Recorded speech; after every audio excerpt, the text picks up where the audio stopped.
a little video together just really about hints and tips for homeschooling. It seems to be such a hot topic in all of the groups that I'm involved in, all the WhatsApp, Facebook groups with sort of friends, parents, etc. So yeah, we're enjoying sharing all the names. My favourite one is when the child says, you know, who are you speaking to, mummy? Are you speaking to someone? You're talking to yourself? No, I'm having a parent-teacher conversation at the moment, so give me 5 minutes. So that's one that I like. So yeah, that's been the topic of conversation in a lot of the groups that I've been involved in recently, and a lot of friends, when we're having conversations, that tends to be, you know, what are you doing? Are you doing this? Are you doing that? Is it right? Is it wrong?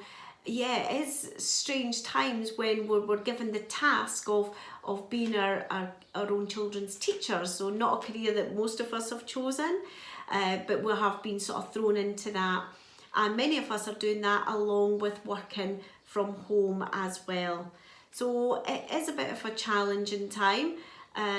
We keep hearing that saying, you know, we're all in the same boat, but you know, we're not all in the same boat. Yet we're all in the same storm. We're all trying to get through it as best we can, but we've all got different perceptions of how we should be doing things and different expectations about what that homeschooling, what that home life should look like at the moment.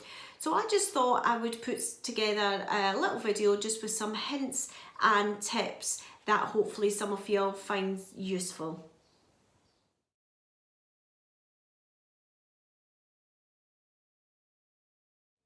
So the first tip then from me would be to set up some sort of learning space for the children to work in. So it doesn't have to be, you know, a separate room, anything like that in the house, but make it quite clear to the children that this is the learning space, you know, even if it's turning a dining table a different way so that it doesn't feel like you're sitting in the eating space. You know, perhaps moving the chairs to a different area of the house, somewhere that you can set up a nice quiet space, and that is where the children will go to learn. That will really help them to focus when they're in that area, rather than say in a bedroom or in a play area where, you know, they could be distracted with toys. So that's, you know, first really thing to think about is like where is the best place for the children to study.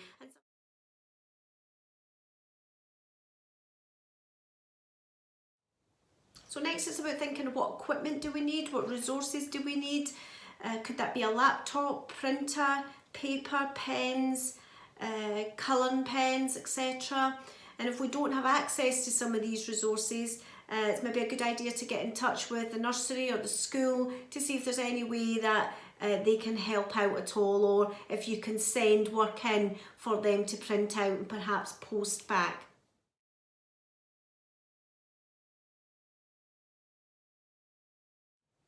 The next one I feel is a really important one for our children, and that's to create a bit of a structure. So have a bit of a plan, do a bit of a timetable with the children and get them involved in it as well, so that then they've got the expectations of what's going to be happening during the day or during the week. Because routines are really good for children, so it makes them feel safe and calm as well. So if they know what's expected of them, how many hours per day, what they're going to be covering in the week, then they will certainly feel a lot calmer, and there won't be any surprises for them. They'll know exactly what's going to be covered off during that day or during that week. So it's about doing something to mark the beginning of the day, and I know that maybe sounds a bit crazy. You know, whatever time you choose to start, if you're doing Joe Wicks in the morning and then, you know, starting after breakfast, it's entirely obviously whatever's right for you. But whenever you do start that, it is about marking it. So whether that is that you wear a silly hat, you know, just to say, right, you know, mum or parent, carer, you know, whoever it is, then now's the time to start the learning day. I've now got my teacher hat on.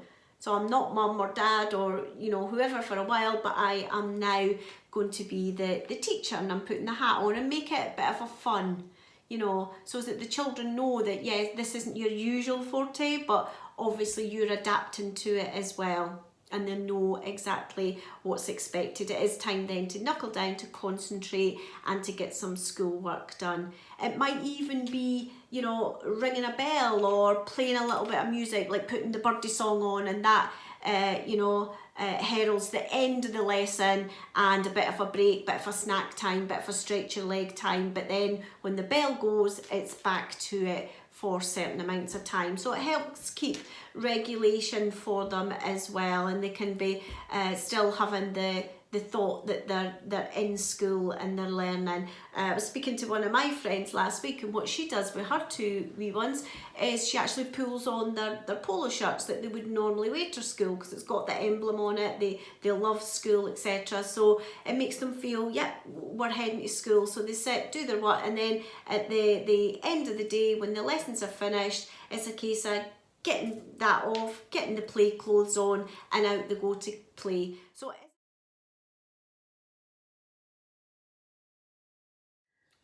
and next, it's really about thinking about tapping into their interests, getting them activities that's really going to capture their imagination and really get them engaged with you and with the lessons. So, but tapping in, so for example, if they love Lego, you know, get the Lego out. Lego can be used for maths, it can be used for building, it can be used for measuring, it can be used for a whole host of things as well.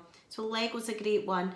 Or if your child loves playing shops, you know, get your tins out the cupboard and, you know, start, and then that can be used for maths and money sense and, you know, all the things, even although it maybe doesn't seem like you're doing English or doing maths per se, but all these skills are really good and really useful for them as well.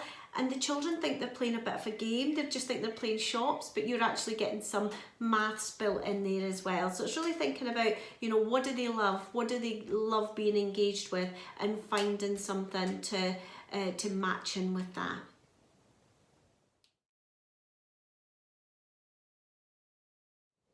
Another way to get them engaged with you as well is to let them be the teacher, especially if you've got more than one child.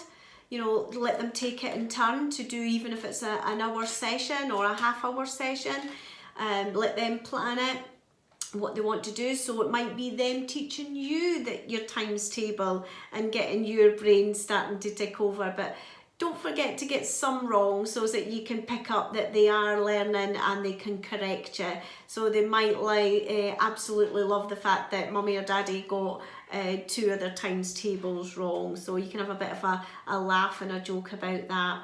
Or get them to write some spellings out, or, you know, get them to look them up in the dictionary and you have to spell them. They can check if it's correct. So again, lots of little ideas that you can do to allow them to take control of the session for a little bit, and that'll certainly get their engagement going.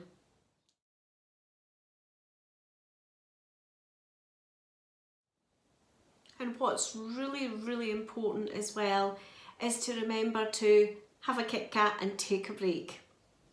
It's really important for both you and your child to have some time to relax, time to move away from the studying. So make sure that you have regular breaks.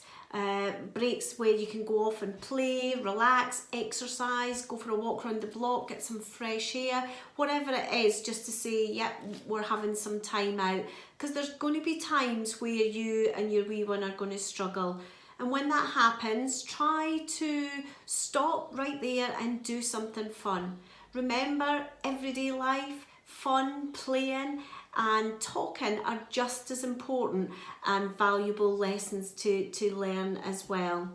And if you need to change tactics from school books, you can adopt other chores. For example, baking a simple fairy cake will take in a whole multiple of skills that the child will not even think that they're learning. They'll just think they're having a piece of fun. But you're still getting a bit of maths in there with the measuring. You're still getting a bit of kitchen hygiene, etc. All valuable lessons that we all need to learn.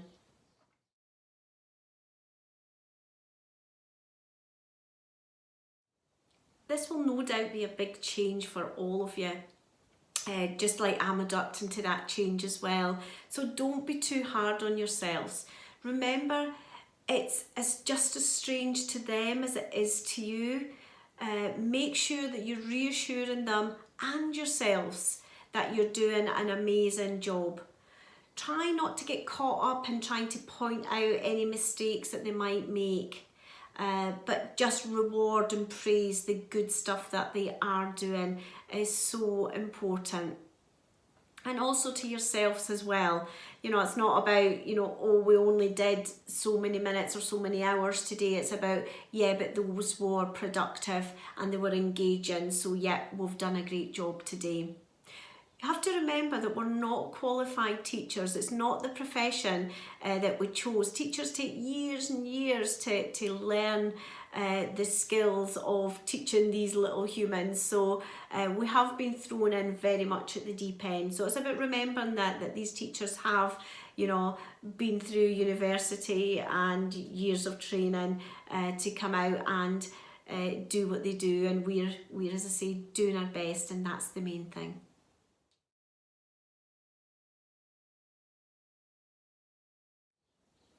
Staying calm when we're wound up takes an awful lot of practice, so don't be too hard on yourself. If you do lose your temper, make sure you say sorry and apologise to the child, because it does set a really good example. So it's about, you know, yeah, I shouldn't have done that, shouldn't have said that, and apologising really goes a long way. And again, that's still teaching your children valuable lessons as well.